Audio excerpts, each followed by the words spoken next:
Des enfants qui risquent de perdre l'un de leurs parents du jour au lendemain. D'autres qui ne voient jamais leurs propres parents reconnus par l'État. Voici la réalité que vivent de nombreuses familles homoparentales en Italie depuis des mois. On vous explique. En Italie, les couples homosexuels ne peuvent pas adopter un enfant. Ils n'ont même pas accès à la procréation médicalement assistée, ou PMA, qui permet aux couples de deux mères de concevoir un enfant. Beaucoup de couples vont donc à l'étranger pour concevoir un enfant grâce à une PMA. Ils rentrent ensuite en Italie avec l'espoir de voir les deux parents reconnus comme tels par l'État. Et là commence une situation absurde. Da un lato, alcuni sindaci registravano le due donne alla nascita, dall'altro lato invece alcuni sindaci si opponevano a questa registrazione. Et même si la mairie décide de reconnaître les deux mères, rien n'est assuré.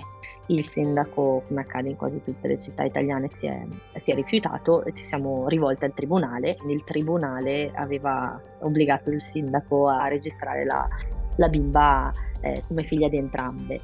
Purtroppo è una gioia che è durata poco, è stato fatto ricorso e in appello abbiamo perso. Certaines mairies l'autorisent, mais dans d'autres villes, les familles finissent devant un juge. En l'absence d'une loi claire, c'est la guerre entre les parents, les mairies, les tribunaux et même le ministère de l'Intérieur qui, depuis 2023, intervient lors des procès pour s'opposer aux familles. La situation est alors différente pour chaque enfant. Il arrive que des frères et sœurs d'une même famille aient des statuts différents. Al momento abbiamo due bimbi, due status differenti. La bimba risulta figlia di entrambe, mentre il piccolo no.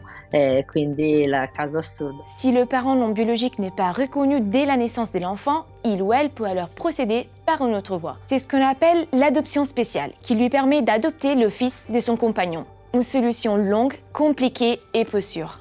Et jusqu'à la fin de cette procédure d'adoption, le parent non biologique n'a aucun droit sur l'enfant. Il genitore che non è riconosciuto come il genitore non biologico teoricamente ha bisogno di una delega per qualsiasi cosa, quindi per andare a prenderlo a scuola, per portarlo dal pediatra, per fargli le vaccinazioni. È estremamente doloroso per una mamma che passa la notte sveglia a curare il bambino malato, che però se deve portarlo dalla pediatra ha bisogno del permesso dell'altro genitore. Una delle mamme di Padova sta facendo un ciclo di chemioterapia, sta molto male e rischia di morire. E quindi il rischio è che il bambino diventi orfano e quindi addirittura adottabile. Les avocats des familles cherchent à faire remonter l'affaire à la Cour constitutionnelle pour qu'elle mette un point définitif à la question. Si le Parlement ne légifère pas, ce serait à elle de prendre une décision une fois pour toutes.